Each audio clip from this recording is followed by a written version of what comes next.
Hi, good Hi, morning, Mike. Natalie. Good morning, how are you? Doing all right yourself? Good, good, just tired. Yeah, no, I know. Just getting back up and getting into it for sure. I know, it doesn't It's feel right. yeah, I know. Sitting here just feeling like, okay, like what are we covering? What's going on? So it's hard to do something that intensive for 5 days and then like take a 2 day break and then like jump right back into it. Yeah. So yeah, and I was just mainly going to cover the registration tools and then take a look at some Q&A and things like that. I'm going to use the Sally Sonoma account, which is kind of like the dummy quote unquote account where we can go around and kind of sandbox our way through.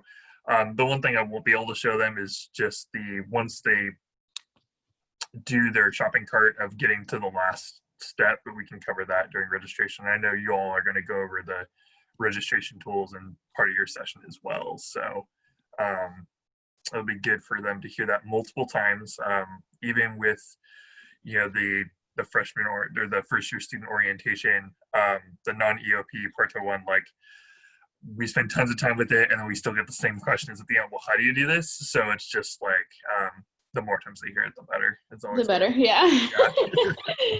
So, and I'll be very upfront with like, we're going to do this. We're going to cover this again. Tomorrow we're going to cover this again on registration day. So, and we're going to be here the whole time. So you don't have to worry about, being lost or anything like that. Being So, lost, yeah. yeah. Let's So see. to, I'm nervous to see how registration goes. Because normally like we'd go all to whole like computer lab Mhm. and then they'll be like raising their hands. There's like 10 students raising their hands at a time and you'd have to Yep. go. But like now it's like different. They're on their own, kind of. Yeah. They got to push all the buttons around. Hey, Good morning, everyone. Hi, Amy. Good morning. How are y'all doing? Good, good. Just tired. Really tired. yeah. So, Yumi, I was just telling Natalie real quick that I'm going to go over like some of the registration tools again in general. And I know y'all are going to talk about that with them kind of in your afternoon session today. And, I'm just going to reiterate, we're going to talk about this more than once. We're not going to be like, here's how you register in, quick half hour, 45 minutes, and then, you're on your own. Like I want them to really know that they've got support. There's going to be extra advisors coming in. I'm going to be very clear with like what our Hutchins students will do and what our non-Hutchins students will do. Hey, Michael? I don't know if it's just me, but I think your audio went out.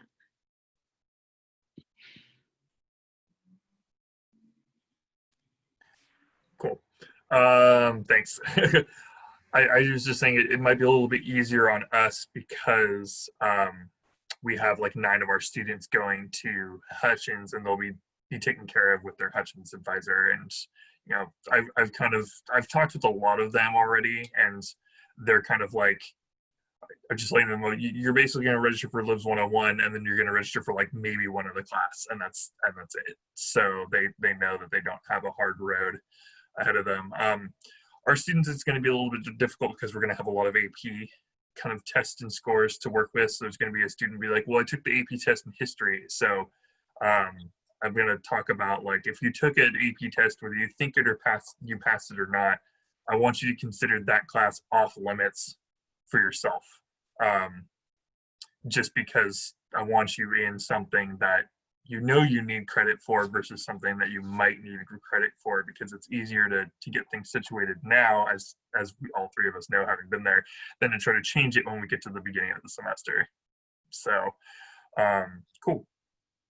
And then of course we'll talk about the financial aid workshops and definitely promo those, as well as the cultural affinity groups. And then Hutchins is going to have its own degree, or I'm sorry, major one-on-one advising as well. So making sure they get a hold of that too will be really good. So and y'all feel free to add any tips and tricks to registration that I've done. You all are probably more familiar with Seawolf Scheduler than I am, because I've taught it before, but like I never used it as a student. I still very much prefer the old method, and I'm very rogue in that way. You know, I like just to look at the whole list of classes and just go for it. But I know for this situation, probably SQL schedule is the best bet, just getting them started at this point. So cool. Do y'all have any questions at this point? Other than how are we gonna wake up to be able to do this? I don't think so. I don't think so. They said on the meeting this morning that the financial aid workshop that's happening today is not being recorded, and that we should tell our students that they should strongly like come and see like the whole workshop. I forgot what my question was. Blanking. No worries. While you're thinking of it, they also all got their own Zoom links through email, so it's not in the module. So they're gonna have to go into their SSU email to access that. Okay, I think that was my question. I had a feeling that was probably your question. So due to confidentiality, it's just good that they have their own link and they don't share it with anybody. And I think our group has been pretty good with that sort of stuff. But just so you know, just you can direct them back to their email where that, and that was probably sent this morning or yesterday afternoon. So it should be pretty recent. Okay. Well, are we ready to get started then? All right. Everybody in there.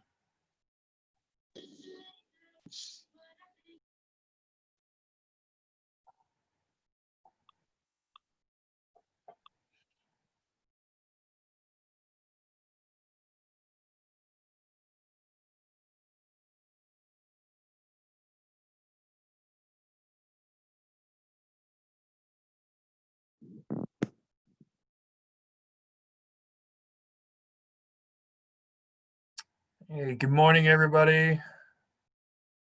Everybody's still getting their audio turned on, cameras turned on.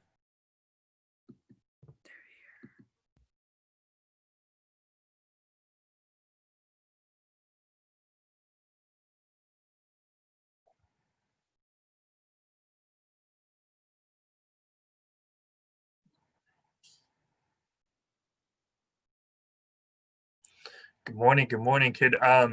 I have everybody just throw in the chat a word or two about how their weekend was. Just want to see what's going on.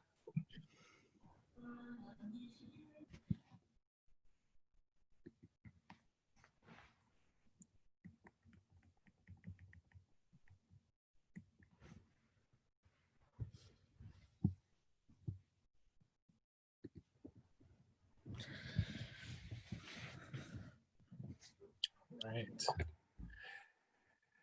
Yeah, so welcome. I cannot believe we are already on day 6 of Summer Bridge.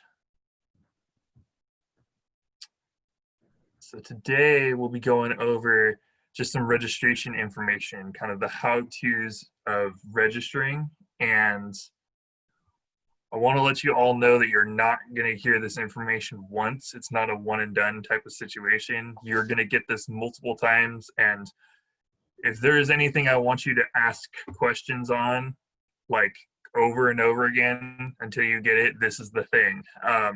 Just because I want to make sure that you all know this process, and you all are going to have, you know, great support with your part-time advisors going forward and other people helping you. But yeah, if you have questions, you know, Natalie and Yemi and I are here and want to sort of support you with that. So want to make a few announcements first, just of what's going on.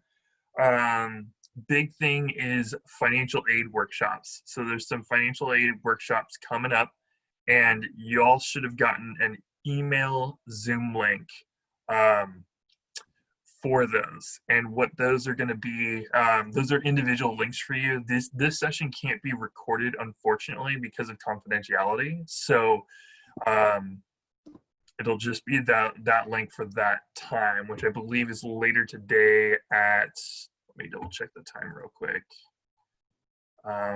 It's from 2 to 3 today is when that financial aid workshop is happening. So if you can make it, I would highly advise that you check that out, because I think it's going to be really, really helpful.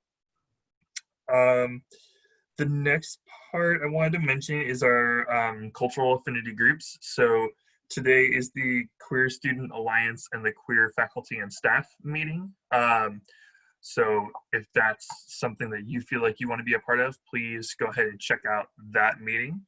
And then we also have another gathering for the Native American cohort as well. So there's a lot to sort of participate in and check out today and see what's going on. So definitely go and see how those are doing. So what we'll do today, I will share my screen and I will kind of walk through what you might see during registration and what that kind of looks like. Just that way we can kind of prepare for when we register in a few days. So there's not that many surprises. So I'm going to try and go over just a general overview of some tools and then really kind of get into how you'll select classes and what that kind of looks like. So one other announcement is for our Hutchins majors in the room, y'all have a advising session with Donna. And I know for those of you that have met with me one-on-one who are Hutchins majors, I've been like, go talk to Donna, she'll be really helpful. There's a meeting with her from 1 to 1:30 today, and that link is in the Canvas page. So if you are a Hutchins major, I would definitely encourage you to go to that so you can meet with Donna one-on-one and get your questions answered. And I hope with the overviews that were on Friday that helped out as well. So just want to make sure that you all have all the updated information. So with that, we're going to jump in and just take a look at some of the registration tools. So the account I'm going to be using is called Sally Sonoma. It's kind of like the fake sandbox account. So we can just, advisors can go in and just kind of like, do that. So it's going to have weird stuff on there, like she's changed her major 100 times because we've had to manipulate it around, and every time they make a change to the way things work in terms of like general education, we have to like update and everything. So but there's still a lot of it that'll be reflective to your situation, and again, want to share those tools and everything. And some of the tools are so new, I didn't use them as a student, so that's where Natalie and Yami are going to be excellent with adding in some information around how to navigate these tools in the best way possible. So with that, I'm going to go ahead and jump into the screen share, and we'll go ahead and take a look at some of this information.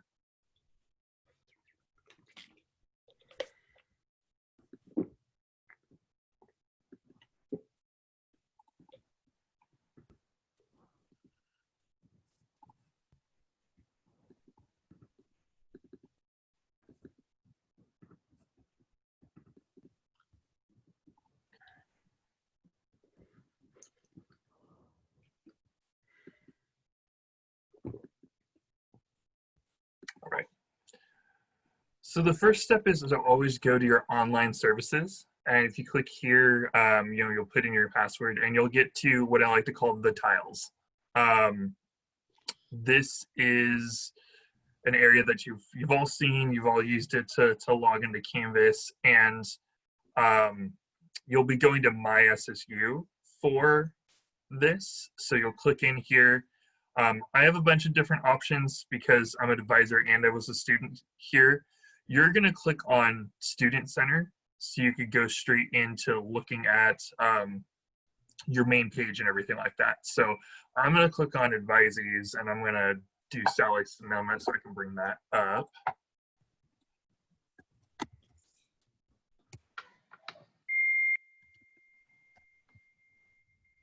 All right. And so you'll get your homepage that looks something like this. It'll have items on here that are holds. These are usually things that may stop you from registering or may also just be something that you need to take care of. Another piece here is a to-do list, and it might have some things that you need to complete for other reasons. A lot of times there's some financial aid type pieces that are here, and those are good questions if you have items on your to-do list to connect with the financial aid people today about taking care of those, or if you are still having issues accepting your award offer for financial aid, please contact me and meet with me one-on-one so we can try to get that resolved as soon as possible if that's something that's happening for you. You all will also have an advisor on there. So it will definitely have your PERTA advisor. And for all of you, I emailed who the name of your PERTA advisor is to you in an email. So you should know who that is, and they'll be listed on here soon if they aren't already. And then you'll likely have another advisor, somebody who's for your major. And if you're undeclared, you'll have another undeclared advisor on there as well, which is totally fine. It'll have all your mailing address. This is all fake. None of these places exist to my knowledge. And then over here on the left-hand side under the academics bar, that's where we're going to be looking a lot for all the different information about registration. So what you'll want to do is you'll go into Seawolf Scheduler. This is a tool that was created a few years ago that helps students choose kind of like what their schedule is and a way to go through it with making it a schedule that will actually work, so you don't try to register for 2 classes that are at the same time or the same day or something like that. The other link I wanted to show you here is Shopping Cart. And what Shopping Cart is that's where you'll finish your registration. And I'll let you know how, Seawolf Scheduler and Shopping Cart kind of work with one another as we go along. But again, to jump into Seawolf Scheduler, we're going to get here to this page. And you're going to open Seawolf Scheduler. Now, the biggest thing I want to tell you is that if you have a pop-up blocker on, it's not going to let you open it up. What you need to do is you'll see something kind of in the top right corner of your browser, and it should say allow pop-up. So if there's an issue with that, you've got to go ahead and just check the pop-ups here. And I think I already have mine off, but just be aware of that. So we're going to open Seawolf Scheduler. And we're going to get to this page. Now, again, you are not going to have all this stuff that Sally Sonoma has on here, but it's going to look something like this. It's going to say, course status is it's going to be say fall 2020 because we're all registering for fall 2020. And it's going to have these options for courses, and it's going to have options for breaks.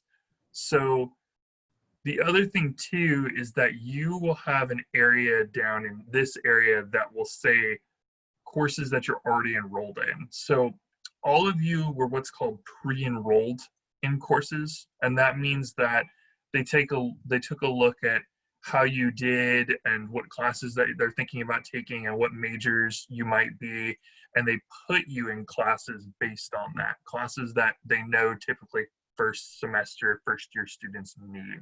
So with that, you're going to have some of those classes already there. Some of you may have 1, 2, or 3 classes in there. It just depends. And the vast majority of you, with the exception of our Hutchins students, are pre-enrolled in EDEC 160A. And I know during my one-on-one meetings with some of you, I've gotten kind of a, what is that? That is what's called a Freshman Learning Community Course, or FLC.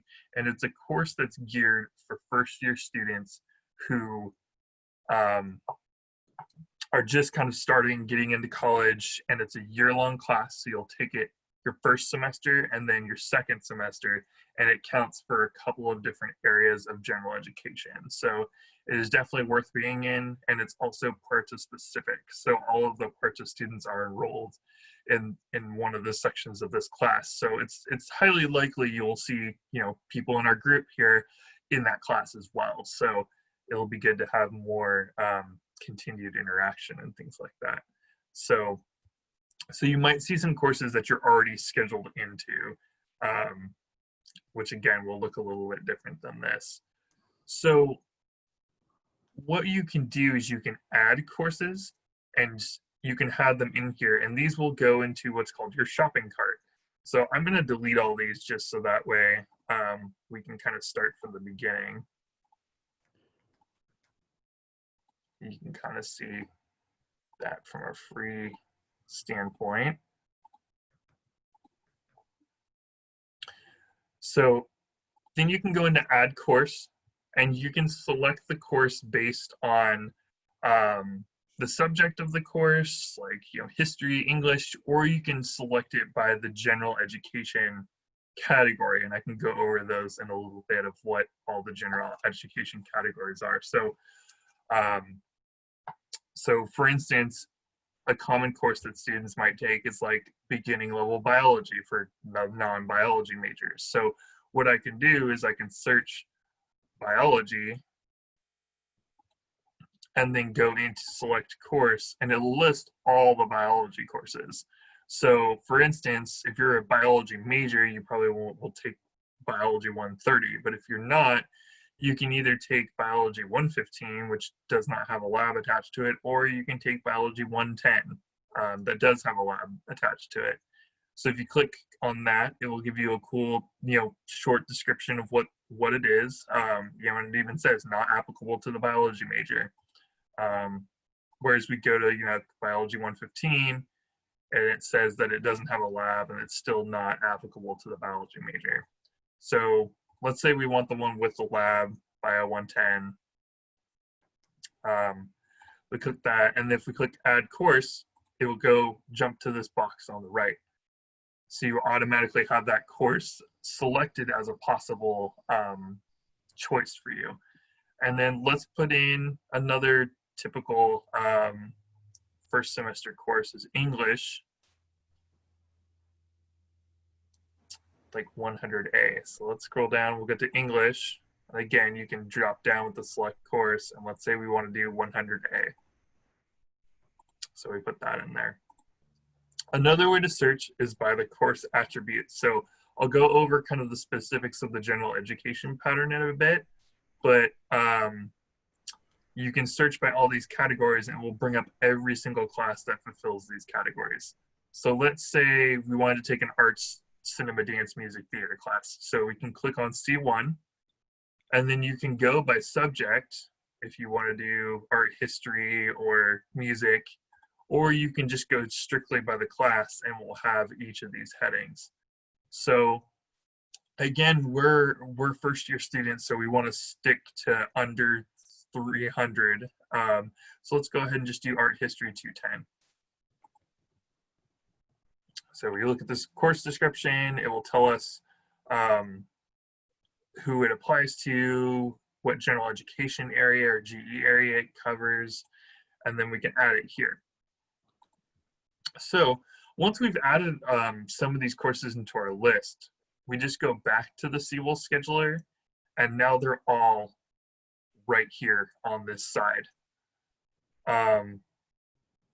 Then what you would do is, okay, there might be different amounts of these courses being offered, different sections as they're called. So it's a different section of the same course, meaning that there might be 3 biology 110s, but how do we know which ones don't conflict with, say, English 100A?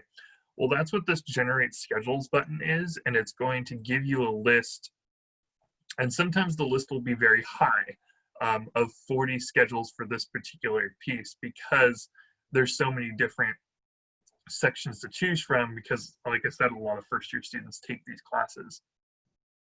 So the neat part is you can view a schedule right away, or you can kind of hover to see when this is. So you can see that some of the classes happen from, looks like 11 to 11 o'clock on Monday, Wednesday, Friday for one class, and then 10 to 11 or 10 to noon on Tuesday, Thursday for another class. And then you can hover into another one and just sort of see. So this one's kind of more in the morning if you're more of a morning person type of thing. This one doesn't have anything after 1:30 if you want to just have your day be done afterwards. You can also compare them by clicking on up to 4 of these, and then you can click compare and you can see how they work with one another, how they look different. The other piece that you can do, like I said, is you can click on view to get a stronger look at what it is.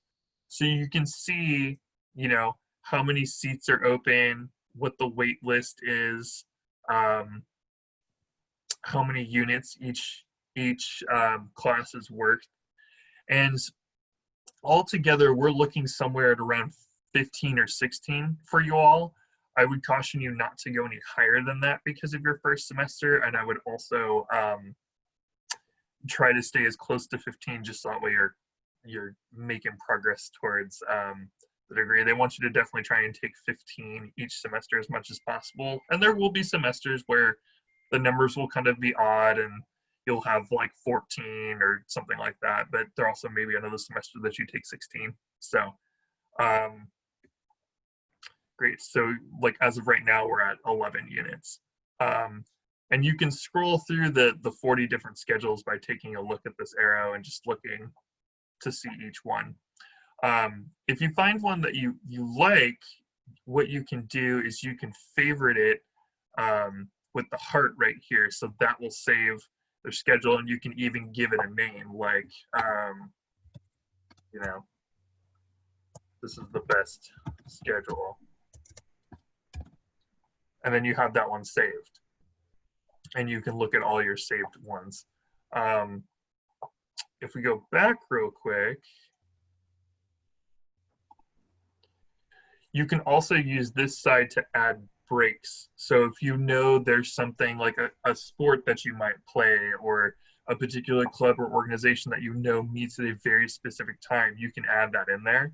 I would be careful with this though, because any break that you add, there will not be classes that you can take during that time. So if you put a class from, or you put a break from,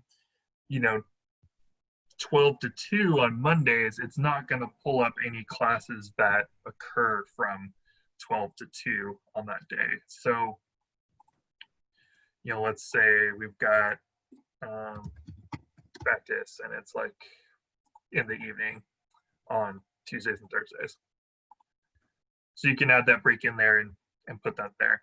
So, and then once you go through all the schedules and you find one you want, you would click this send to shopping cart button, so that way you could send it straight to where you would finish your registration and things like that. Great. Natalie and Yemi, do you have other things that you wanted to add about Seawall Scheduler? I tried to do a kind of a basic version, but I know, like I said, I think you all have used it a little bit more than I have. I think you did a great job, Michael. Actually, you taught me a couple things that I wasn't even aware of. Mm-hmm. But I think you got through most of the basics. I would just, in it also allows you to, I don't see it now, but it also allows you to see your professor. And so that's always pretty cool, because then you can also check, oh, there it is, yes. Yeah. You can also check like your professor and stuff like that, and see what work they've done. And so if you're interested more on a certain professor, if not, that's also very helpful. But I think you've got most of it. Yeah, I don't think I have much to add. Yeah, and I also want to say too, don't worry about the seats being open at 0. It's because everything is frozen right now, so other people don't try to register for the spots that are held for you all. So don't worry about that if that was a concern. So Natalie, do you have anything to add? I don't think so. Just kind of keep track of what you're putting on your cart, and the units that you're scheduling into yourself. Like Michael said, for full-time student is like 12 units, but kind of to graduate within the 4 years, you're recommended 15. Just don't go past that, because it can be stressful once you hit like the 18 mark. And we don't want you to stress yourself out your first semester. Yeah, please don't. I worked with a student her first year, and she came in and saw me, and I said, why are you in 18 units? And she was in like a really specific art history class that was super hard. I'm like, no, don't do that. We're going to put you at 15 units and readjust that. And she said, wow, that feels much better. And then she told me she got really good grades afterwards. I'm like, good, that's what we want. We want the first semester to feel really successful. The other thing is that if you send over 18 units to your shopping cart, the system will actually yell at you, and it won't let you take over 18 units. So that's kind of the maximum that it looks for. And I know a lot of you are also coming in with AP credit, so know too that you have a lot of extra units already kind of in the bank to start out with, which is really helpful. And when we get to registration, and I know a lot of you told me during the one-on-ones for those of you who have met with me, and I've got some notes down, but you'll need to let us all know what you passed or what you thought you passed in terms of AP tests or community college courses taken or other kind of special circumstances, because if you pass the AP test for US history, I do not want to enroll you in history 251 or 252 because that would be a waste of your time. I would want to get you in classes that can continue to have you make progress going forward towards graduation and completing other requirements and things like that. So, great. So, like I said, once you're done, we'd click send to shopping cart. And then if you go back to Sally Sonoma's, first page here, I'll just go ahead and get back to her main page.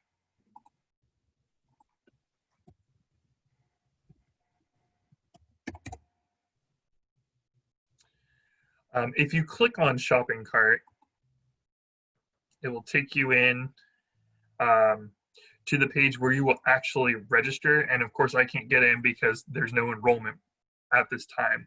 But what it will look like is once you send over your stuff in Seawolf Scheduler to your shopping cart, there'll be a big red button that says import shopping cart. And what that will say is that will take all the classes that you put in Seawolf Scheduler, and it will put it in your shopping cart. So if you think about it like you're going to the store, the Seawolf Scheduler is you, the part of you that like has your list and like gathers all of the items and puts it into your cart. And your shopping cart area, when you actually get to your shopping cart at SSU, that's where you're actually like enrolling in the classes. So that's you doing the checkout part of it. So I just want you to know there's two systems at play. There's a kind of research looking at that kind of thing, and then there is also a, putting in it and registering for it. So, and then when you do put the items in your shopping cart, you make that transition over, there will be a button on the bottom of the page that says proceed to step 2 of 3. You'll click that button and you'll just keep kind of moving forward on the screens. And then the last button you will click will say finish enrolling, and it will again be on the bottom part of the screen. What will happen next is you will either see green check marks or red X's. If you see green check marks, you are good to go. You've gotten to those classes, and that's excellent. If you see red X's, we need to talk and have a conversation about what's going on. Either the class filled up or there's some sort of restriction on there. Now, for you all, like I said, you're going to be pre-enrolled in a fair amount of courses. Some of you I've talked to, we may only need to register you for one class this semester. For others of you, it might be 2 or 3.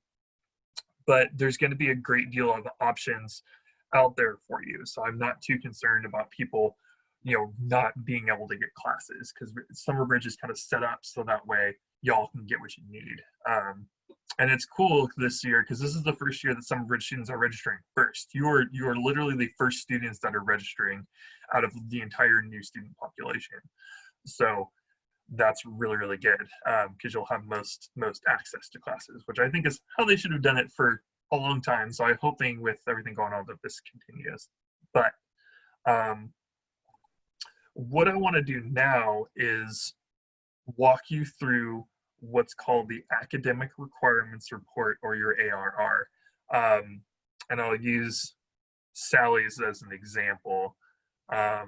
And Sally currently is a Hutchins student, actually, so it might reflect what some of yours looks like. Right. I can't stress enough that your academic requirements report is one of the most important documents on your portal. The reason for that being, it is the document that the people who are in the registrar's office, who are the people that control whether you graduate or not, that's the document they use to finalize everything for your degree. So luckily, it's really well laid out and it's very color coordinated, as we'll see. So how to access it, and you can access it again anytime that you log on to this portal, is you go to the left hand side under academics and you'll see a little drop down menu, and yours is probably going to have a little bit more than this on here, but you are going to click on the very first one that says academic requirements. That's the one that will lead to this report. I would encourage you to check this at least a couple of times a semester, because it really helps out planning for courses and seeing like what you're doing now is counting for things. There are students that tell me that this thing stresses them out, and that's when you need to talk to an advisor about, okay, how does this all work? What does it look like? Because we're all trained to look at this. I mean, I am surprised I don't have dreams about this document because I look at it almost every single day I'm at work. So, and as Natalie and Amy know, is when you go through as a student, you get used to looking at that. And I know it sounds scary at first, but by the time you're a sophomore, you find that you pick it up pretty well, and it just becomes a little bit more intuitive. So here's some of the stuff that's listed on here. It's going to tell you what program you're in. So you all are going to be undergraduates, meaning that this is your first time you're getting your first degree. So that's what that term is. A graduate student is someone who already has their BA or their BS and they're going for a master's program. The plan is what your major is. So for right now, Sally is a Hutchins. So some of you might say bio or business or that sort of thing. And if you have a sub-plan, so this person is a teacher track 2 sub-plan for Hutchins. Another example would be like theater, it would say acting, or it'd be business and it would say marketing type of thing. So when we talked about the concentration thing, when we talked about majors, that would be what the kind of sub-plan is in this language. So it'll tell you the last term registered. So Sally hasn't been here since 2006, which is right when I started. So she's been out for a while. Academic standing, what this means is whether you're on academic probation or not. And I think I touched on that in a previous meeting, but that means whenever your grade point average is 2.0 or below. And if it is below that, it will say academic probation, and then we can go into that kind of at a later time. But you basically are just trying to get stronger grades the next semester to get yourself off academic probation. But if not, it will say good standing, and then you don't have to worry about it, which is nice. It'll give you 2 GPAs. Your overall GPA is what you might have if you took, a community college class of some kind, and that credit transfers in. You will have a GPA based on that, and then you'll have whatever you do at Sonoma, which is what the Sonoma GPA is. So for a lot of first-time freshmen, that number is the same and will always be the same. But for others, it's going to be a little bit different.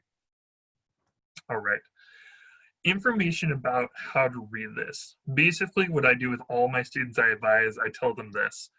If you see a green check mark on this document, you're done. You've done it. You've completed that requirement. Awesome.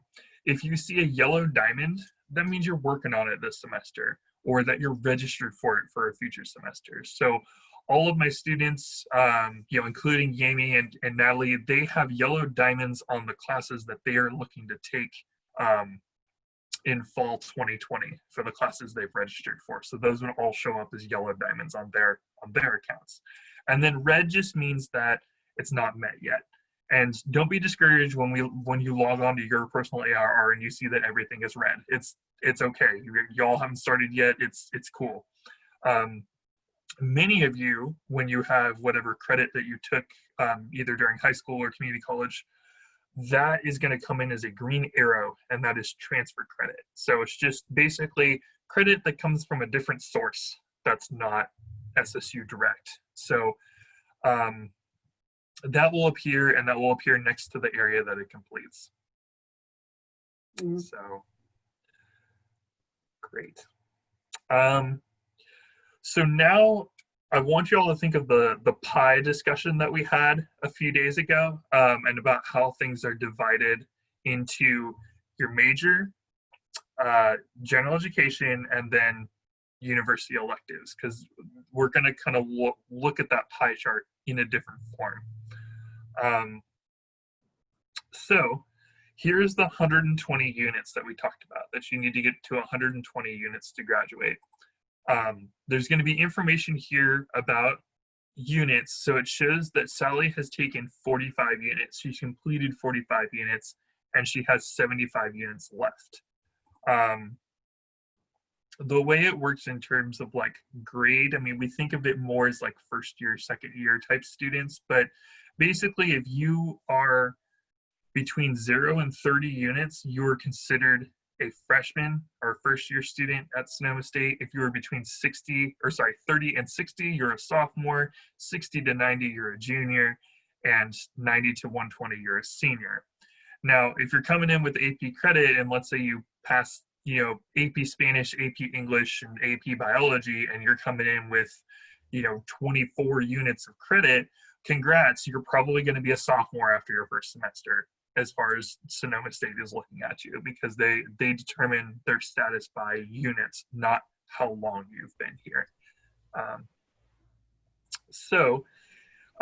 This is a list of everything that Sally has taken, and it will continue to fill as they take more classes, just like it will for you all. These are some requirements here, and I'm going to give you all full permission to completely ignore these, because they will just take care of themselves as you take more classes. It has to do with the number of units you've taken at Sonoma State and the number of units that you've taken that are 300 or higher. You will complete these automatically as you continue to take classes, so please do not worry about them.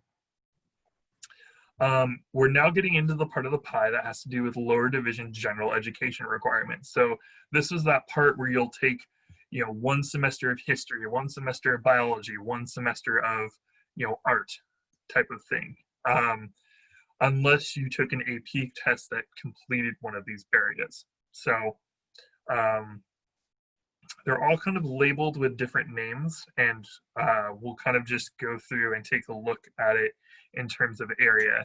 And these will also match on the CWIL scheduler the different general education areas, so you know if you're searching for this one, it will correspond to, you know, a particular class. So the first area, and the one that we all always want you to complete by the end of your first year, is the English language and communication critical thinking. So if you all passed the AP English tests, for those of you, you will likely have this written communication class taken care of, and you will not needing to take English 101, which is usually the required course for that. For your oral communication, the nice part is that the Education 160 class that you're in will cover both the oral communication and the critical thinking. And Hutchins majors, for those of you that aren't enrolled, your whole general education is taken care of based on the Hutchins classes that you take. So don't worry about that one. Then we get into science, where you'll take a physical science and a biological science, and you need 1 lab activity to go with that as well. And then you would also need a math as well. So art and humanities, you need 1 class in arts, you need 1 class in humanities, and then you need 1 more class in either or. So you can do 2 arts and 1 humanities, or 2 humanities and 1 arts. So, and then you need to take 9 units of social science, which includes history and political science, and then your lifelong learning, which is 1 individual class. So everything else on here, we're gonna not look at right now, because it only applies to when you're a junior. So we can take a pause on that. I want to stop at this point, and I want to just try to take some Q&A. I know I fired a lot of information at you at 9 in the morning, so my apologies. I just want you to hear this the first time, and if you feel confused, lost, you are likely exactly where you need to be, because it's very confusing, and this is kind of like the first time to hear it, and you're going to get more time with Natalie and Yami to go over it during your sessions. We'll have time tomorrow to go over it. Plenty of time for you to kind of like take a sec and kind of take it all in. So I just want to see if there's any initial questions that jump out to you all at this point.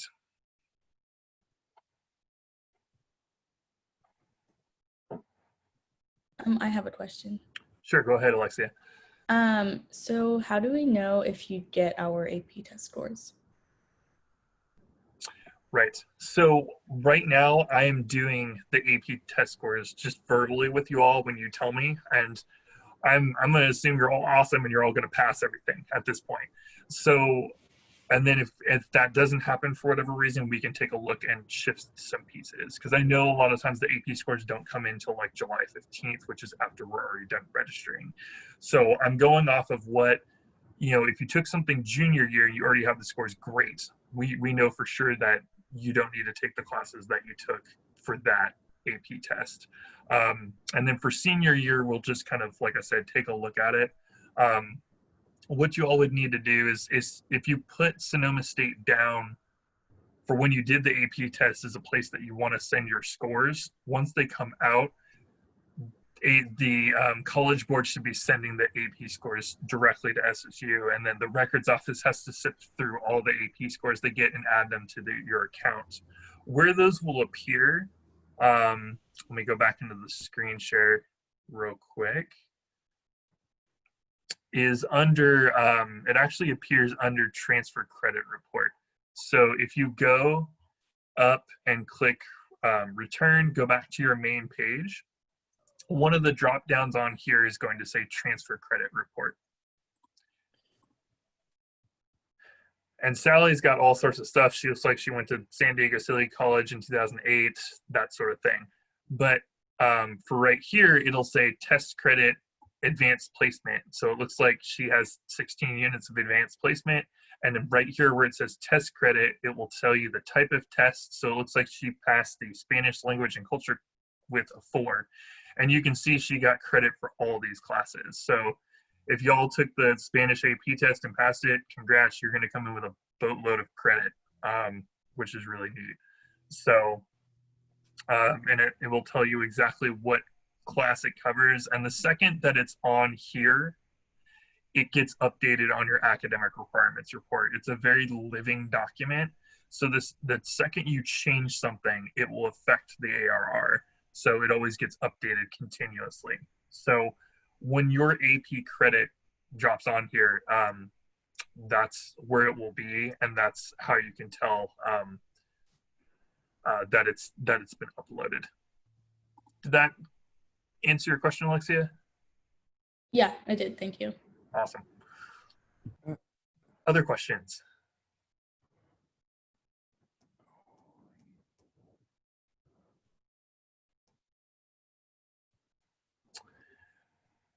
Yeah, we unfortunately we used to have a really cool chart for general education that would show you all the classes, and it was something I could just hand you, but we're not doing that unfortunately anymore.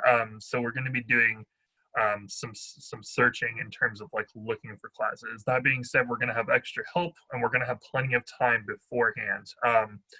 And the best thing that you can do at this point is sign up for an individual meeting with me. And if you can't make the meeting times that are happening now, please email me and we can try to find an alternate time to talk and discuss. Because I just want to have contacted each of you individually so I can get to know your situation especially.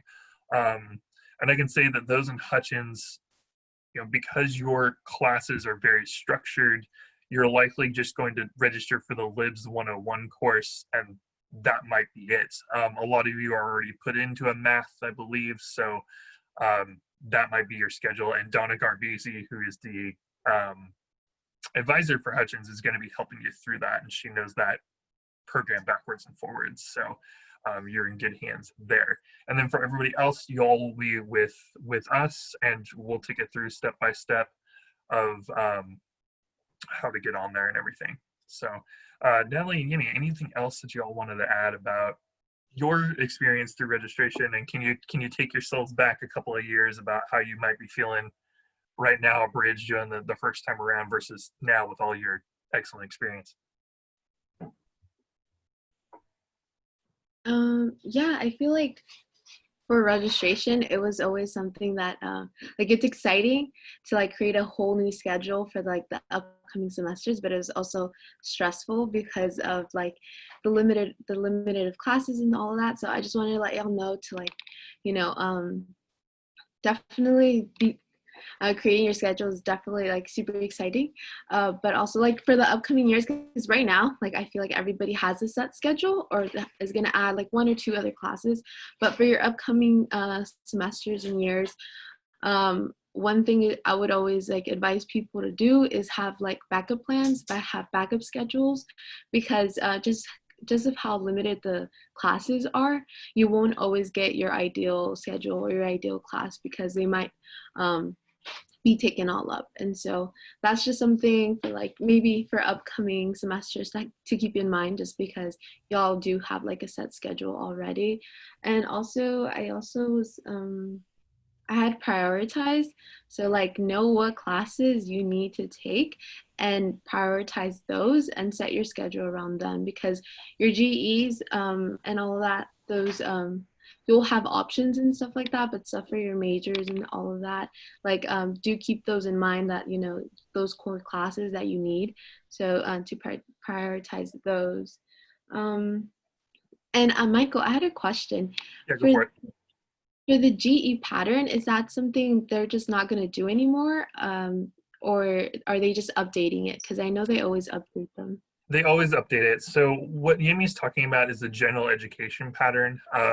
Y'all are coming in at an interesting time because it's starting to stabilize. We've had 3 or 4 years where the general education pattern has changed every year, which has made advising kind of difficult.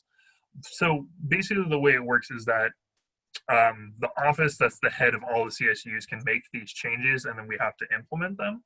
Um, and what's kind of happened is we used to have it in a way where we can kind of give you a menu, and now the way it's changed, it's not like that as much. Um, so it's just trying to be as clear as we can with like what the new requirements are and how they're structured and everything. And again, our advisors meet all the time to talk about this. This is our job. This is what we do. We're there to kind of help you through it. It can be a lot. So the cool part is that y'all are going through the same general education pattern as the students who started last year. So there's no real changes for us. So we'll be able to assist. So, and yeah, I mean, it's tough when we used to have that menu, but the classes changed. There's even majors that have changed. Like that old list doesn't even affect that the GEP major changed. So it was like too much change for us to be able to keep up with it, essentially. Okay. So Thank yeah, you. yeah, no worries. So I definitely agree too with Yemi about like setting up your schedule, having backups, that sort of thing. Less of an issue this time around because it's the first time and we're saving a lot of stuff for you all. So, but Natalie, anything else that you wanted to add? I just kind of want to trace back to the whole registering. I just want to clarify and re-clarify that when you hit that transfer to my cart, or you put it in your cart, it doesn't mean that you're registered. You have to press that button that tells you, I like import to my cart, and put it in your cart. Because some students, and I've seen it, and it becomes a whole like crying session or a whole like meltdown or breakdown because they forget to do it, and then now their schedule is completely off because they had this opportunity but they forgot to click import to cart, and now they go days without realizing that they didn't register, and then it becomes the whole thing. So we'll probably be reiterating these little things and important steps before registration on, I believe, Wednesday. Right, Michael? Yep. And other than that, like Michael says, the GE pattern that we're talking about has been changing a lot since Jamie and I came in. We are in a whole different GE pattern than all of y'all. So we are also being educated on how to kind of read the GE patterns, what to kind of suggest, I guess, and make sure that y'all are kind of like thinking of what you want, and be on the right path. But other than that, I don't think I have anything. Just my experience overall has been great. I don't think I've ever stressed as much as other students have. I've seen my friends stress and cry and kind of it's hard to see others go through it when you're not going through it. But I do suggest that during registration, take that opportunity to see like what you want and be smart about your decisions and the classes you want to take. Other than that, I don't think I have anything else. Yeah, and use the wellness tools that you all learned about on Friday. Like, it's good to help de-stress and do those types of things to relax and go in, with your mind freed up and things like that. And the two other things I wanted to mention based on kind of the discussion going on is, so your general education pattern, when I talked about it changing, now that you are here, they cannot change it on you. They're not allowed to do that. So think of it when you're entering a contract. You sign the contract and they say they're going to do what they're going to do. You basically signed a contract to work through the general education pattern that exists for academic year 2020 2021. So they can't suddenly change it on you and make you do that. That's legit illegal, and they can't do that. Yeah, and there was one other thing, but it's escaping my brain right now because I wanted to say that one because that one was important. Yes. Any other? Oh, the other thing was, we're not going to let you, leave without registering for something. I will make sure, and I go through each of your screens individually to see that you all can check, because I can log on and take a look at each of your accounts and see that you're registered for something. Know that you are not done until you see either green check marks or red X's. That's when you know that you're done or not. So, and I'll, like I said, I'll be in the room with you all going through and checking that. Or if you're Hutchins, Donna will be in the room with you individually to go through that. And there's very few Hutchins students within the group, so you'll get a lot of individualized attention for that too. So we got you covered. We're going to make sure that you leave. We always say during nomination orientation too, it's like we want to get through this session with no tears. So I'm definitely looking to do that with y'all too, and I just want to make sure you get what you need. So, okay, everybody. Well, I got to run to another meeting at 10. I will make Yami. Are you cool being the host this time? Sounds good. Okay, so I'll make you the host. Y'all can get ready for your academic sessions. Please, please, please take a break. And again, we'll talk more about this. Natalie and Jamie will talk more about this. And Natalie and Jamie, if during the 12 o'clock meeting with the group, if you have any questions for me, just email me or send me a chat, and I'll try to be by to take a look at it. And if you have any specific questions, all right? Awesome. Thank you, Michael. Yeah, no worries. All right. So Jamie, you are the host now. Have a great rest of your day, everyone. Please, please, please, if you haven't already, sign up for an individual meeting with me. And I apologize for Friday. There was kind of some glitchy tech issues to where they didn't get it going until about 10 or 15 minutes in. So I apologize for anybody that tried to meet on Friday. So any final questions before I take off? All right, y'all. We'll have an excellent rest of your day. Email me if you have questions, and I will see you all very soon. Bye. Bye, Michael.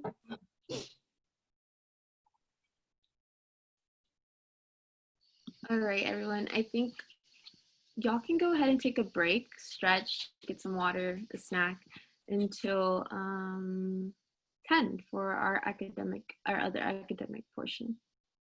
And if you have any questions, feel free to just put them on chat. Ask them. But yeah, y'all can take a break. So the chat's disabled, just by the way. Let's see.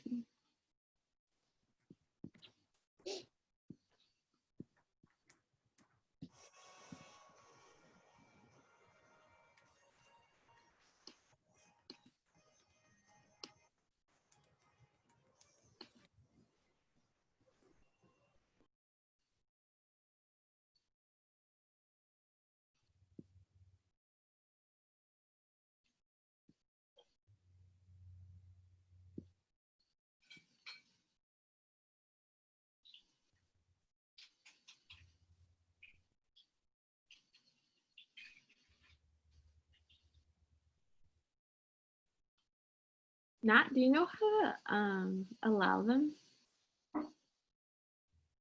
or unblock Oh, you're on mute. So I don't. Awkward. So I think it's on the chat. So when you click chat, Uh-huh. I think the three buttons it tells you. Oh, I think I could change it too. I think I changed it. Did it work? Okay, try to chat. Here, I'm gonna. It works. Okay, it works. Okay, good. Yeah. It works. Awesome. Thank you. You're welcome. Yeah, so it's the three dots. So when you click on the chat, like you click chat, and there's like three dots by the to everyone. You click it. It says participants can chat with no one, host only, everyone publicly, and privately. Privately? Okay, awesome. It was on that weirdly, or maybe you changed it before I got there. It was I just changed it. It's weird because it was on no one, but then I changed it into everyone. But I don't know why it has no one. So Okay. Awesome. Thank you. you're welcome.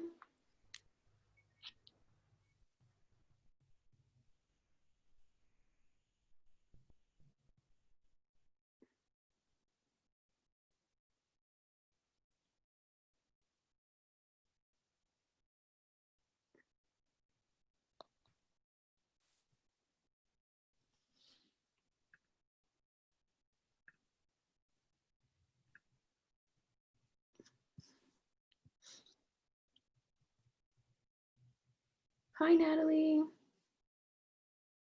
think she's here.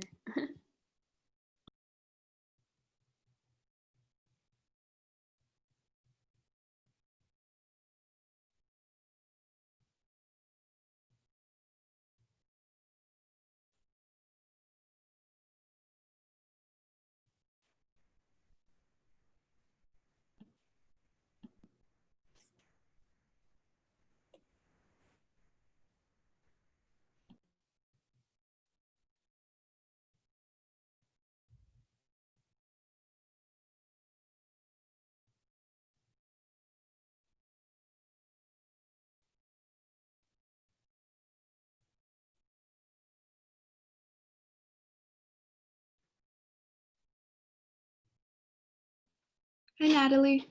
Hey, how's it going? It's going good. How are you? Good. Happy Monday. Yes. Getting back into it. Yeah. Did you have a good weekend? Yeah, it was pretty good. Although the Bay Area was super windy and like Oh, our power shut down for like Saturday night and then like Sunday morning. Oh, weird. Was it a planned outage or did like a tree get a line or something?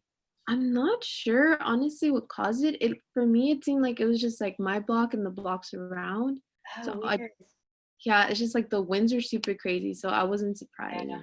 Yeah. Where are you zooming in from? So where are you at? I'm from Richmond.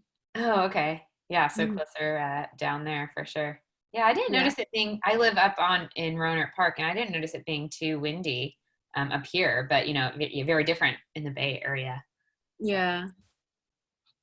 Morning, Natalie. How are you doing? Morning, Natalie. I'm good. Good. How was Tired. your weekend? It was raining here this morning, which is so weird. It's been Weird. hot Where are you all coming week. from? I'm from Riverside. Oh, okay. Yeah, so I'm from like down south. Yeah, yeah. It was weird. I woke up and I heard it like rain, and then I look outside, like the whole floor's wet, everything's wet, and I look at myself because it was hot all week. Yesterday was super Strange. hot, and I was just so confused why it was raining. Weird, strange. Yeah, here it's been fairly typical. I mean, it was sunny this morning. Something weird though, I take out like a morning walk, and usually and I actually live on campus at Sonoma State because I'm a faculty in residence.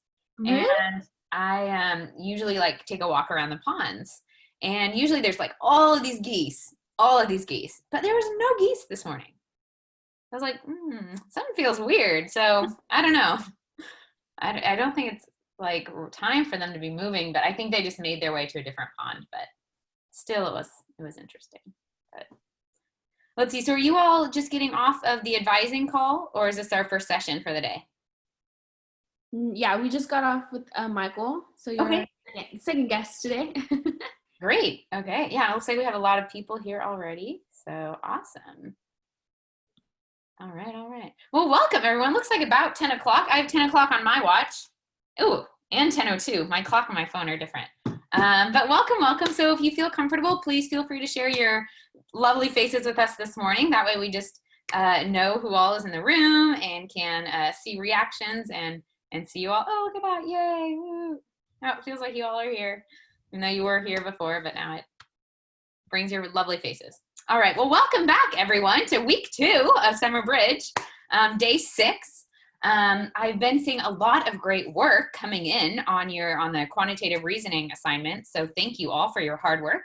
And we only have a few more assignments for our part of this program that I'll explain a little bit more about today. But to give you an idea of what's ahead today, so the first hour, I'm going to put you all into breakout teams with your groups that I emailed you out on Friday.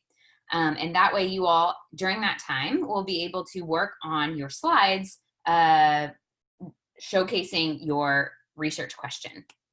So that's what we're going to do the first half. And then what I'd like you all to do is to submit your slides in whatever kind of state they're at by 11 o'clock today. So that's in an hour. At that 11 o'clock time, what we're going to do is each team will show us your slides. So I'll give everybody access to share slides, and we'll just go one team after another, and your team will share your slides and just kind of walk us through it. What's your team name? What is the question that you're interested in? What is the graphical representation that you're using to kind of analyze, and if you have takeaways. So it'll be kind of, really low key, nothing major, but that way all of us can kind of get an idea of what each other is working on, because we don't have the luxury of just, oh, look at what that team is doing over there. We can't really just poke in, on each other like we could in the real life. So we're going to do it this way. But so in addition, so as I said, you'll turn in your slides at 11 onto Canvas. And then after that time, while we're presenting, Canvas will assign each of you 3 other peers to look at, 3 other peers' slides to look at. And then what your homework is tonight is to give your peers feedback. And it's fairly straightforward how Canvas does this. It'll prompt you like, oh, look at this assignment, and then you will give feedback. Given that we're in teams, you might be assigned like the same, like I said, you'll get 3 peer reviews, but 2 of those might be from the same team. That's okay. We'll just give that each student that you are assigned your feedback. And then you will get all of that feedback back at like midnight tonight. And then by noon tomorrow, you and your team will submit an updated draft of your slides. And tomorrow we won't have any formal meeting time for our class, but I will be available on Zoom for you to check in and ask any questions from our 10 to noon time, so you can get any more questions answered about your final slides. Okay, do we have any questions before we dive deeper and get into it? Yeah, I do. Yeah. For our group, do we submit one slide for all of us, or do we all have to submit one? I'd like each person in your team to submit the slides. Okay. And that way we just get practice uploading assignments to Canvas. Great question. Thank you. Thank you. Other questions? Okay, so just kind of a reminder here. I'm going to share my screen real quick. And not necessarily a reminder, but just how you can, or where, like what Canvas page we should be on today. So if you're on our day 6 schedule here, you might all already be here, but then you click on the to access quantitative reasoning cohort link, click here, and you'll see this outlines kind of what I just explained. So until 11, we're going to be working in our groups. At 11, please have uploaded your presentations. And then after 11, we're going to go and just share each team rather than each student. Each team will share with everyone. And then tonight you will have the 3 peer reviews to complete. They will be automatically sent to you by Canvas, and they will be due tonight. And then tomorrow you're going to be working on your finishing the kind of final draft of your slides. Cool. And so as I said, I'm going to put you all in the breakout rooms, but I will still be here in the main room. So you can, there should be a signal about like ask for help or something when you get into your breakout rooms. So feel free to use that, and then I can just pop in. Otherwise, you can just come back to the main room and I will be here to answer questions. All right. Shall we get to it? Let's do it. And let's see. Can I? Natalie, do you have access to do breakout rooms, or should I make you the host? Great. I was just looking. Could you transfer the host wand over and I will set up the rooms? Yes, got you. Thank you. All right. I think you Cool. should be host. Okay. So this is going to just take me a moment because I need to like manually move each person. So let's see. Oops. Let's see, how do I do this? Sign purchase. Oh, here we go. Okay, sorry. I'm talking out loud. Okay. But I have picked out a video for us to listen to. I just discovered this artist. I know I'm like way behind the times, but I'm just so into her. So feel free to turn your volume down if you don't want to hear it. But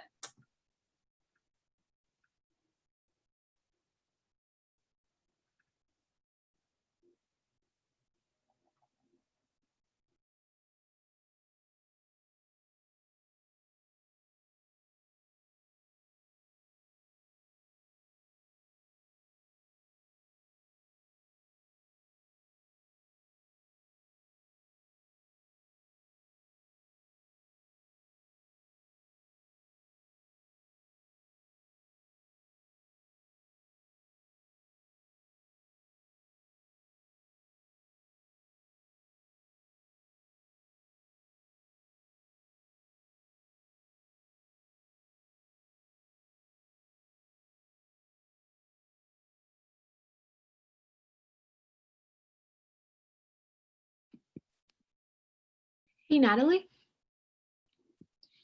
I have one student. I have one student, Yami. I have one student who says that she thinks she's in the wrong group because she was put in with Brian, Alexis, and Alonso, but she's been working with Maria and Kylie. oh, okay. Do you know? Let's see who this is. Yes. The student's Catherine. Okay, and who was she working with? So she was working with Maria and Kylie. Okay. I'll just move her into that room. Okay, awesome. Cool. Thank you. Okay. Okay. Looks like she moved. Yeah, I'm not sure maybe what happened there. I have her down. Yeah, I have her in this other group, but that's fine. I mean, maybe it worked better, or maybe I messed something up when I emailed them out. So that's no worries. Okay, cool. Thanks for letting me know. Let me know if anything else comes up, and I'll maybe just drop into their rooms too to check into them. But feel free just to do what you both need to do during this time too. Awesome. Thank you. Cool.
Oh no.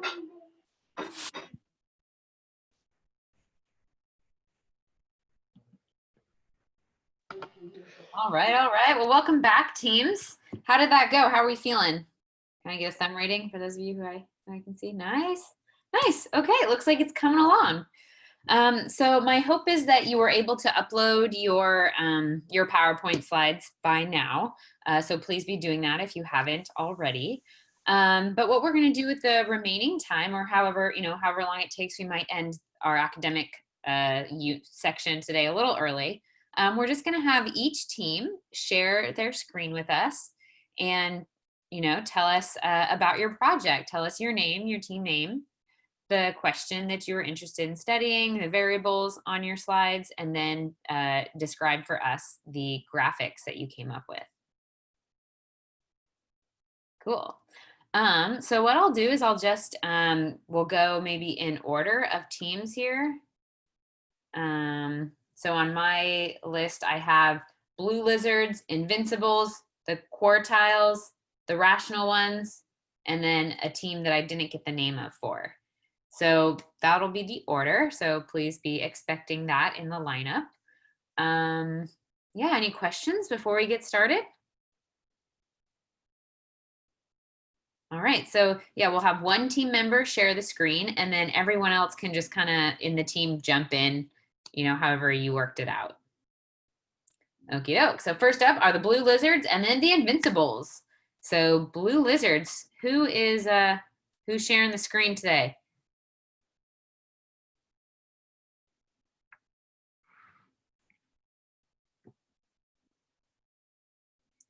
I guess alternatively, I have all of your slides as well because I shared them with myself too. So I could also share if that's easier. What do we think? Do you all have a preference? I can share. Oh, awesome. Kylie, so you're representing for the Blue Lizards. Yes. Yeah, go Let Blue me see if I can figure this out. Yeah, it's a little confusing. There's Like that? Cool. Yeah. Okay. Good. Nice work. Okay. So our question that we did was, how does a student's tenseness change after meditation versus brisk activity? And okay. So we did a box and whisker plot.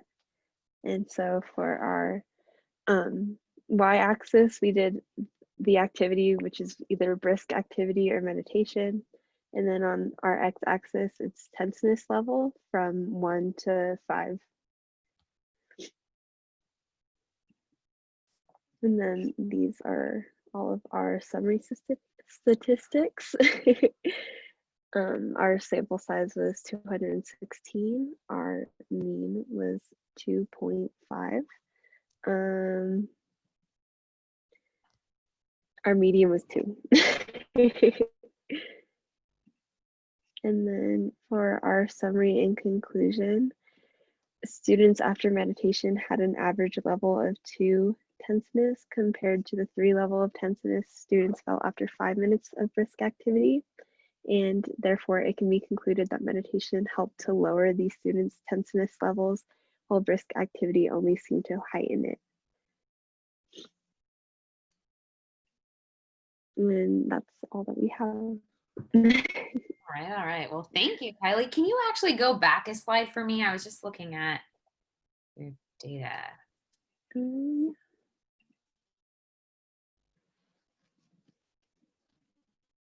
Or let's see. Did you go back a slide? Yeah. Or did you mean this one? Well, it didn't change for me. Oh, okay. Oh wait, there it goes. Mine just okay. Interesting. So you found the mean of the tenseness for each activity, is that right? After each. And so I'm curious how you found that, how you got the 2 and 3 numbers in your final slide with the summary. Does my question make sense? Yeah. So you said the average level of 2 compared to 3.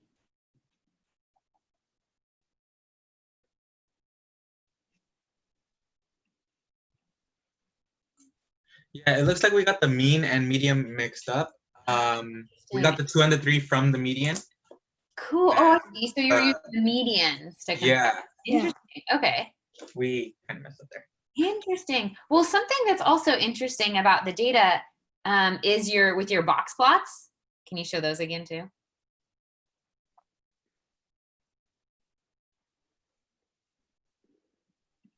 Thanks.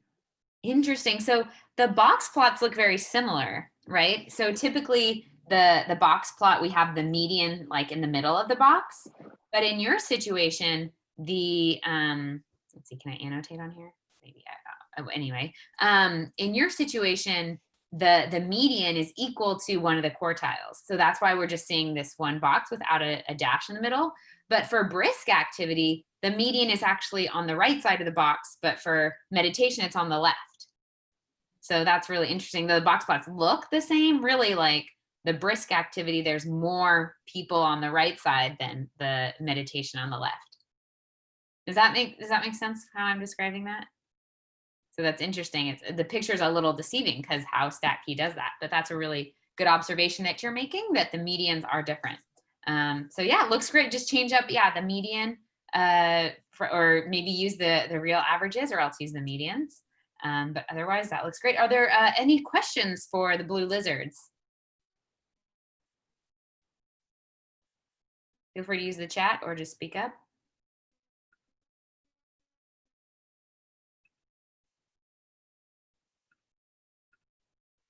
Okay. Well, thank you, Kylie, and thank you, Blue Lizards. That looks great. Can I get like a applause or like a little woo in the video? Woo. Okay. Nice work, Team Lizards. All right. So next up, we have the Invincibles and then the Quartiles. Oh, there we go. Reaction claps. Woo, woo. Okay. So who is representing for the Invincibles? Oh, here we go. Alonzo. Yeah, okay, so in our group, it's Alonzo, me, Alexis, Brian, and Israel. So we're just gonna walk through our presentation. Okay, Brian. Yes. You just gotta present, Alonzo, on the top right. Oh, yeah.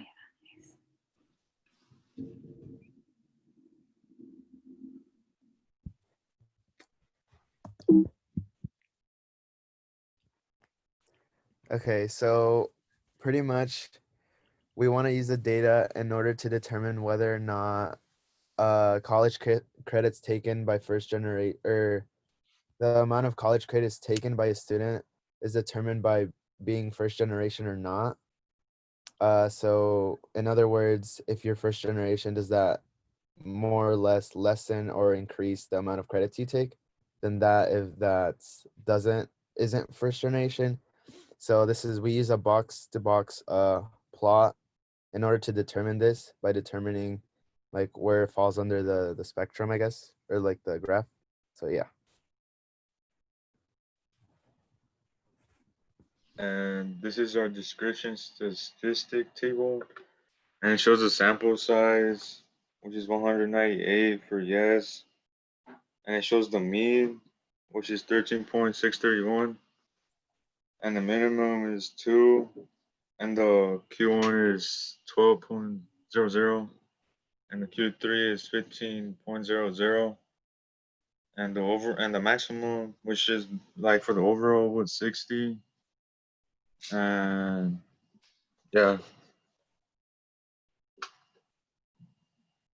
What we learned by looking at the data provided, we observed that students who are first generation tend to have lower amount of credits than overall median being 13.631. So we figured that, hold on, sorry. Okay, so due to the outliers, if you go back to the box plot, so the people that said yes, they were first generation, they had a lot more outliers, which presumed that they took less because it was more scattered. There wasn't a high amount of credits that were taken, as opposed to the people who said no. And what we presumed was that first generation, it doesn't really make a difference if you're first generation or if you're not. The amount of credits you take is really just about the individual and their schedule, and whether you're first generation or not, it doesn't really play a role in how many credits you take. And that's everything. That's our presentation. Awesome, team. Let's give it an applause or a woo in the video. Clap, clap. Nice work. Yeah, that's really great observations that you made. Like one, that when you compare the averages of the two credits, or the two groups, how many credits, it's not very different, but you are noticing that, well, in the yes first generation group, there are more outliers. And also great observation that the number of sample, or the number of people in each sample, is also drastically different. So that also kind of affects the data. Great work. And something too on the last slide, I thought that was great how you listed the median for first generation students, median number of credit. And just to kind of back up your claim a little more, you might just want to compare that to the median of the no group. That way you can kind of justify, oh, there's no more, it doesn't really matter because each median is this, or each average is this, or it does matter because of the means. Does that make sense? Yeah. But otherwise, stellar work, team. All right. So next up we have the quartiles and then the rational ones.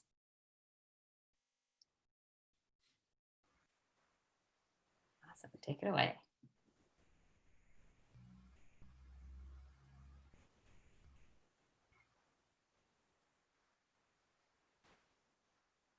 All right, so for our presentation, we're going to be exploring the distance students live away from Sonoma State University. So our question was, what's the average distance that Summer Bridge students live away from campus?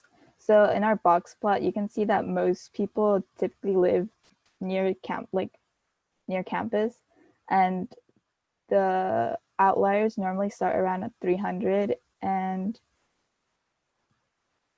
yeah.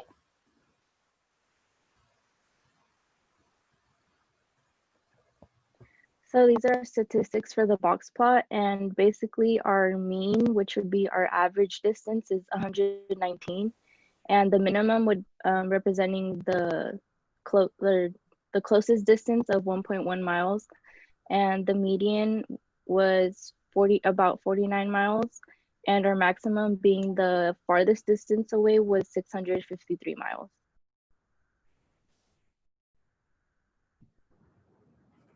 For our summary and conclusion, we compared the rest of the student population, and we noticed that few students live more than 300 miles away. And since there are more outliers farther from the box plot, this shows that there are more students who live farther away from campus.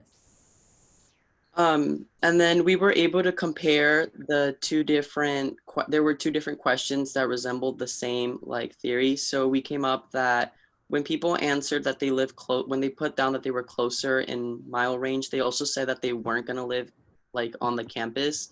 So this was a good way to compare between the people that said maybe and yes to the people that live farther, which can also be shown by the outliers in the box plot. And that's our presentation. Cool. Nice work, team. Oh, let's give a applause or something.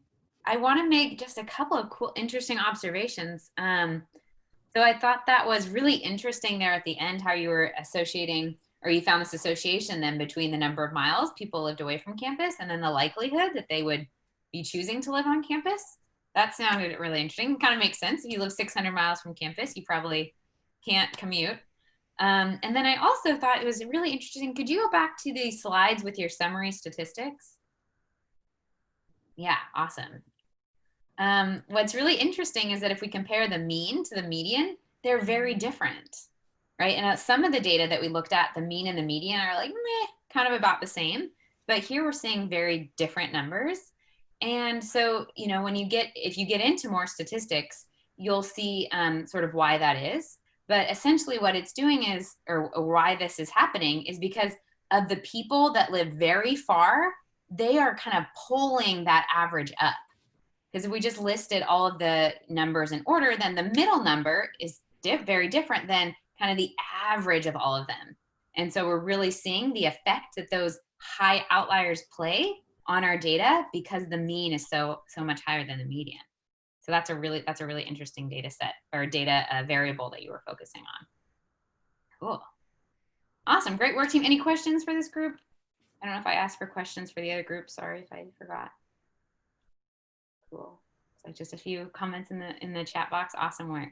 Awesome work, team. All right. So now next up we have the rational ones and then the last team.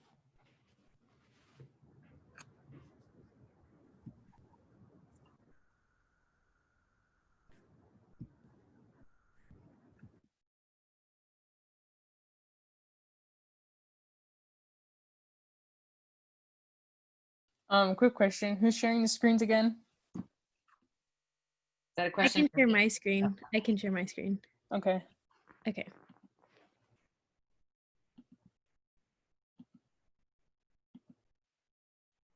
Is it sharing? I can't.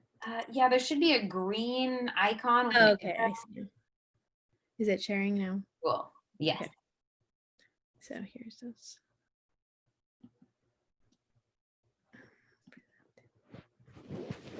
Okay. Tiffany or who wants to start? I can start. So we're the rational ones from our side. So I'm Yesenia. I'm Tiffany. We're not doing the whole Hi. introduction thing. Hi. And then is Wendy still at work? Yeah. Okay. So our research question. Okay, Sorry. so our general research question was, does aerobic activity increase people's alertness? And from our graph, it shows that it does, because the most of the answers are either in the 3, 4, or 5 ranges. So then our claim was that aerobic activity increases the heart rate, which increases alertness. And our evidence was that when we looked at the graph, we saw that there were more points between 3 and 5. And our reasoning for that was that when the human body does aerobic exercise, the heart rate increases as a response of the brain needing more oxygen to be pumped into it. So as a result, aerobic activity causes us to be more alert. So then just to reiterate and conclude, when doing aerobic activity, the heart rate begins to pump, the heart rate increases, pumping more blood throughout the body, and it results in increased alertness because of the increased oxygen and blood flow going throughout your body. And then that's the end. Okay. I'm muted. Let's give a little applause. Woo. Great work. Can you go back to that, the graph? I just need a little bit more time to process. Okay. And so can you explain then what you've graphed here? Okay, so the values from 440 to 200 are the heart rate, and the numbers to the side, right here to the left-hand side, are the alertness that people felt. I don't know why the 3 is down here. I'm still trying to learn the program. Oh, I see. Yeah, I'm not sure why I ordered it that way. That's fine though. Okay, so I see. So alertness.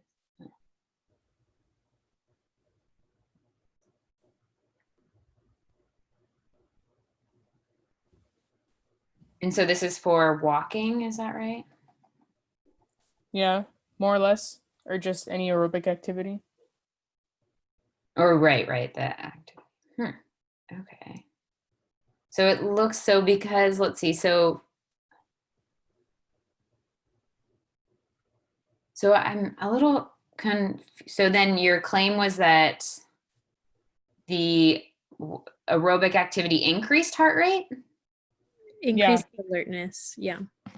Alertness. So how do we know that it increased alertness? The values to the side are the alertness, or at least I meant for it to be the alertness. Okay. And so is alertness increased? How do we know it's increased?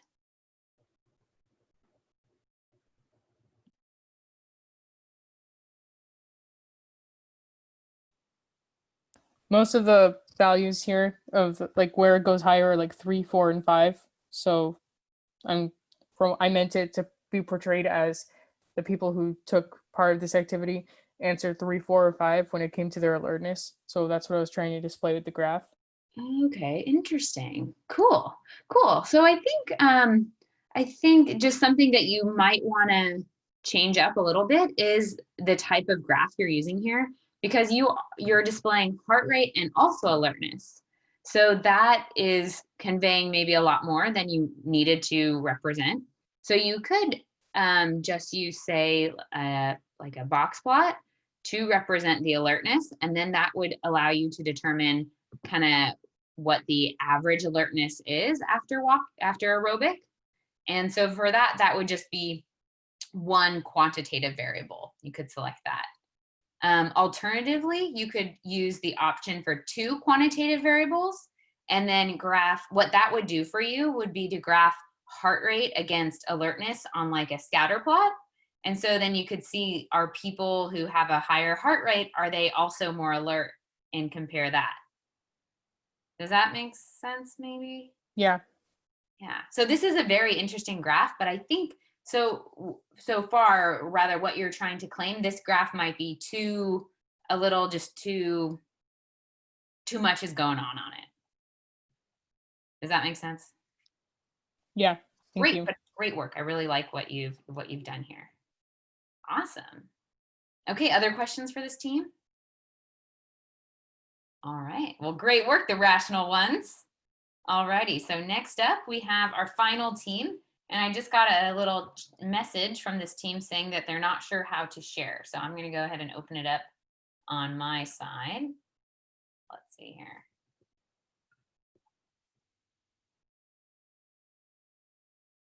It looks like the Cool Kids Club. All right, let me get this set up. Let's see. There we go. Oops. Oops, that's not what I want. What do I want?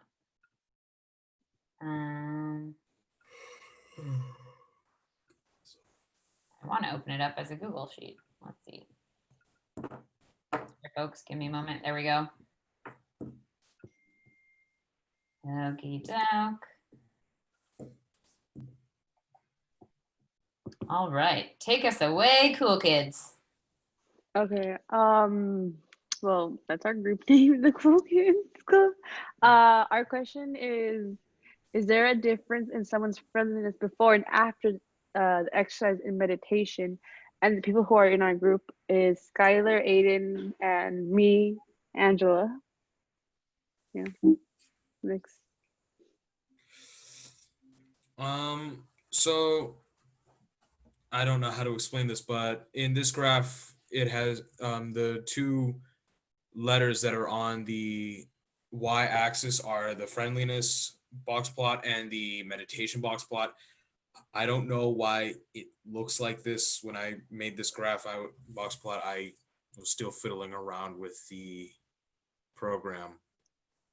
So I'm sorry, I don't know much about this. Hello? Yeah. Jeez, it's so quiet. I'm scared. Oh no, you're good. We're not going to hurt you. I'm just trying to process what's graphed here too. I'm a little curious, but I see how you have the 2 activities, and I'm wondering. I did find that there was a difference between someone's friendliness before meditation and after meditation. And next slide actually shows that better, at least. So these are our statistics from the like information we used. So the median for the M, which we think that's the meditation, and we think the F is like the fitness, but we're trying to figure that out currently. But the median for what we think is meditation is 5, and for the fitness is 4. And yeah.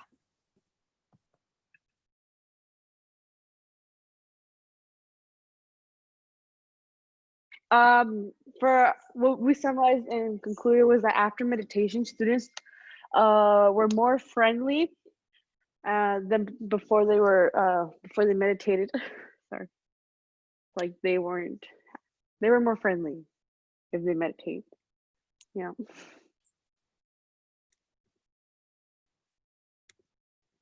Okay. Looks like ends of slides. Well, great work, team. Give them an applause. Okay, I do have a question for you. I'm a little confused about Because with friendliness, we just rated that on like 1 to 5. Is that right? Those were the options. So I'm a little curious why we're getting these numbers here between 0 to 40. Does my question make sense or my confusion? Yeah, I don't know. I was honestly confused. I was trying to figure out on Statsky how to change that, but then every time I'd click the column for that data, it would still give me that. Weird. Yeah. Yeah, because it should have been, we should just have the one just be quantitative and one categorical variable. I don't know any higher. No, nothing. Yeah, so maybe we can take a look at this today, or if you want to chat, later today or tomorrow, we can take a look in Statkey together and try to find those variables for you. But it looks great. It looks like you're on the right track here, and your intention of what you're trying to display was right on. Just something with the variables that you selected were probably just a bit different than what you had anticipated. But awesome. Well, great work, team. Yay. Nice. Okay. Well, really great work, everyone. I just want to say too, like I teach Math 165, also Math 165 A and B, which is an intro to statistics class. And this kind of assignment is like the whole course project at the end of the semester. So in my project, I usually have students design the survey, collect data, and analyze the data just like you all did. And it took you all like 2 days to do this. So I just want you to really be proud of yourself for all the work that you've done so far in navigating Statkey and designing the questions and working together. So I just think I'm really impressed with all of these presentations so far, and you should feel really proud for your hard work. And you should know that, hey, you're doing college math right now. So awesome. You all are doing great. Okay, well, so that's it for our session together today. I do want to remind you that you should now have 3 peer reviews to look at and give feedback on. So you can see that on our Canvas page for today's assignment. I'll open it up here. So you should see that for today's assignment. And then please submit those peer reviews by tonight. And then tomorrow morning, be looking at those peer reviews in order to update your slides, and then have your updated slides in by tomorrow at noon. We won't have a formal meeting time for our session, for the quantitative session tomorrow, but I will be available to Zoom with you if you want to hop on, and I can answer any questions that you have.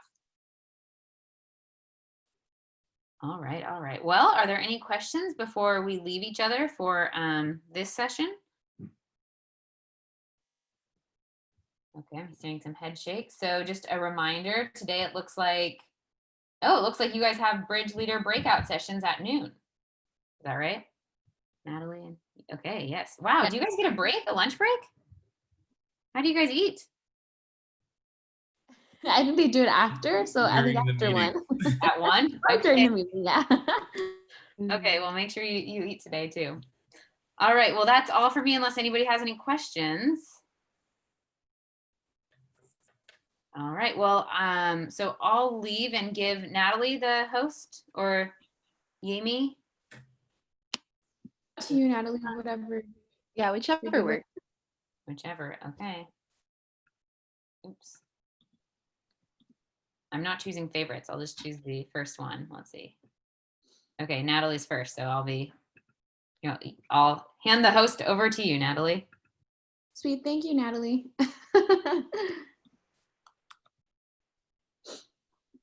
Oh, did she leave?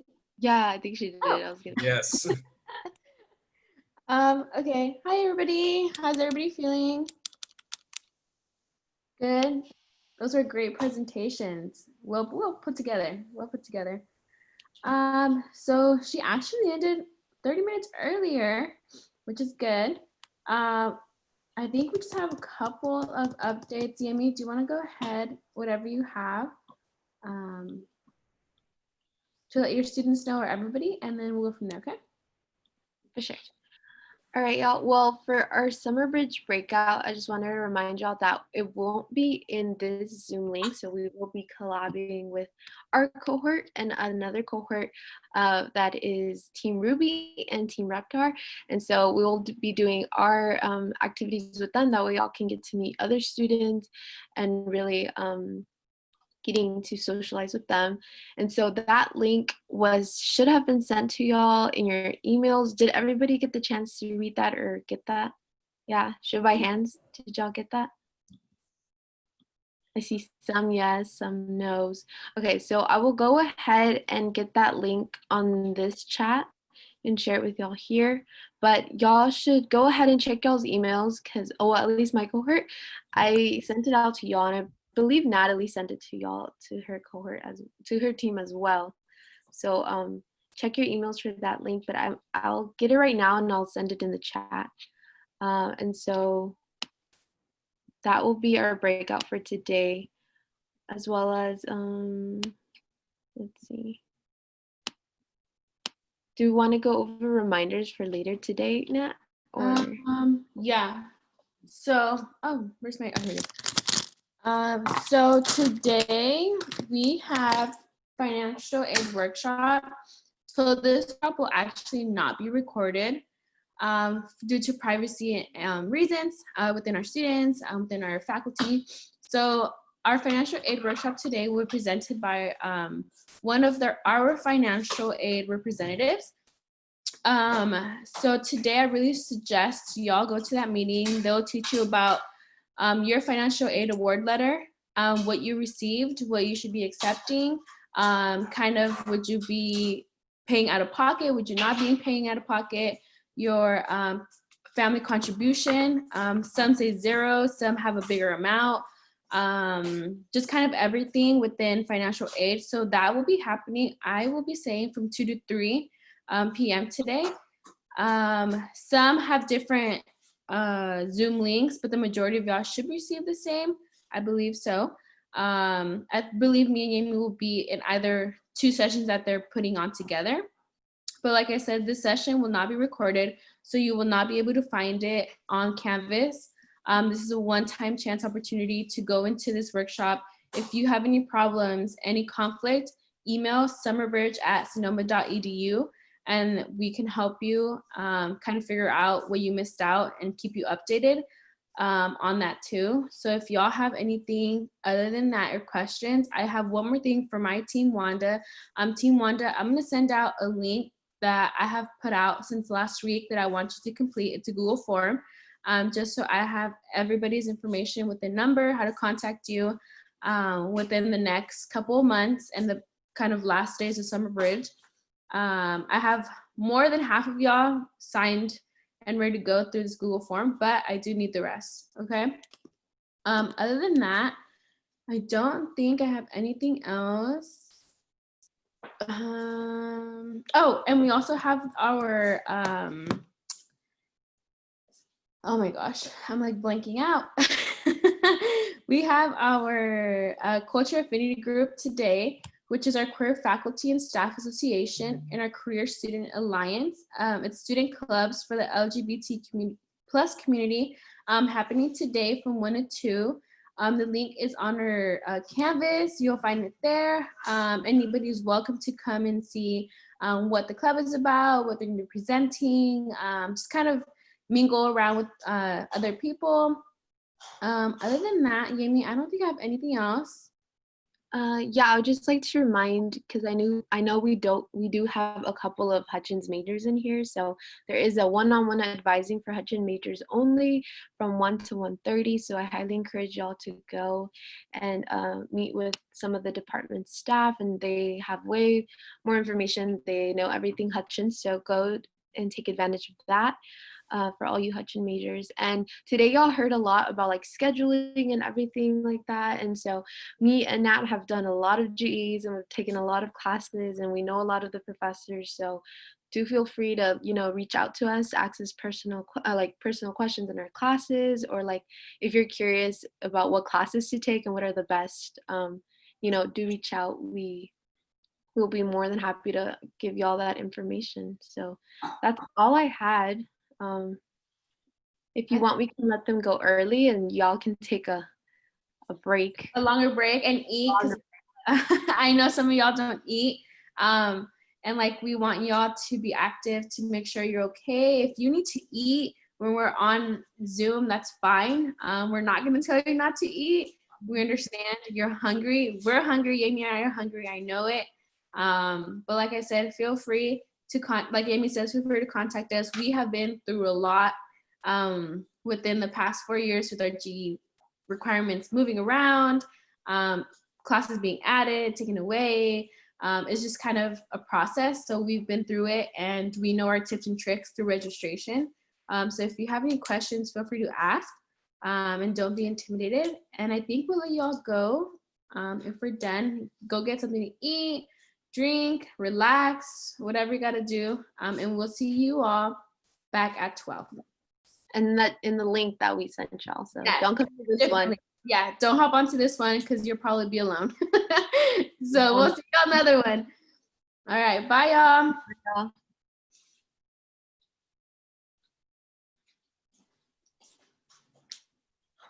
Wow, they were fast. I know. They were fast. We're like, let's go. Oh man. Lord Jesus. Thank you, Nat, for all your posts and reminders. They're so helpful and cute. I know, I love doing it. I don't know why. Like it just became easy at the start. I was like, this is kind of hard. I don't think I could do this and I don't want to do this anymore. But I think throughout like the week, it got easier putting the information, and I think my typing skills have gotten better. So like a robot. So I feel like it's getting there, and I really love the turnout, and it's helpful. It's really helpful. So, It is. Like we're all reposting your stuff. I know. I'm like, oh my gosh, stop. I love it. Yeah, I love it. I love just kind of like the whole figuring out how to put it together, because I don't post a lot like on my Instagram, so I feel like this one like gives me just the freedom to do whatever I want. Hey, you can post like 3 times a day, you're fine. Let's go. No, yeah, it's cool. I like it. I'm excited for today. I'm really nervous to see like how these students interact with other students, and I'm nervous to see their students. I feel like I haven't met any students outside of our cohort. Like me neither, and I'm nervous. I've seen students like through the group meetings they're having throughout the day, and the trivias and stuff like that. I didn't even go to Netflix one. I feel bad, but I think I meet some students there, but not to the point where they're like, I know who you are, you know? Right. So we'll see. I'm excited though. I'm nervous. I think they should be good. It should be good. They like the breakouts, and those help a lot. Like people talk more, so we'll see how. I think for when's our last breakout? Do you know? Oh, I have it right here somewhere. Our last one. I know we don't have one on Thursday, do we? I don't think we have one on Wednesday. Oh, we don't. No, we don't have one on Wednesday. Yeah, because it looks like they don't eat. It looks like they don't eat, so I kind of want them for that hour that we're together for Summer Bridge Student Breakout to be like, oh, bring in your food. We're gonna have like a eating Zoom, I don't know, event. But yeah. All right, Amy. Well, I'll see you in like 20 minutes. Put my thoughts together. Do you know what we're doing with the other cohorts? Yeah, I think we're doing like we're doing like the find what you have in common game, and then we'll do like questions, and then they can answer it and then just come back and share. Okay. Yay. Yeah. Okay. Yeah. So they get more time to talk with one another. Yeah. Okay, great. Sounds perfect. All right, Amy. I'll see you in 20 minutes. Bye, Amy. All right, bye.